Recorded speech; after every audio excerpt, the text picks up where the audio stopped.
To cushion consumers from the sharp rise in global oil prices, the government has used the Petroleum Development Fund to stabilize fuel prices. In the last two pricing cycles alone, that is April, May, and May-June 2026, the government has utilized 13.7 billion to cushion consumers. Secondly, working with Parliament, we have reduced VAT on petroleum products from 16% to 8%,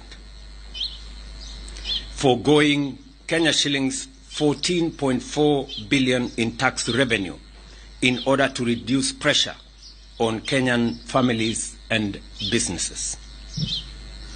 In the April-May 2026 pricing cycle, the government utilized Kenya shilling 6 billion in fuel stabilization and also forwent 6.41 billion in VAT revenue.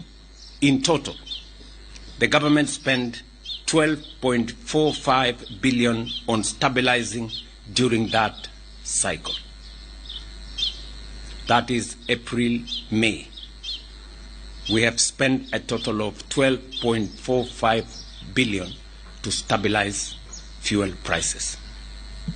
Because of this intervention, super petrol prices were reduced by 19 shillings and 67 cents, diesel reduced by Kenya shillings 40.25 per litre, and kerosene was reduced by Kenya shillings 115 per litre.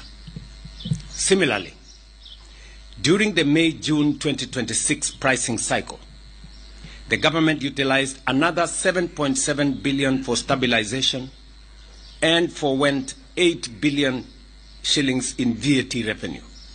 In total, during the current cycle, the government has spent 15.72 billion on stabilization for this month of May-June.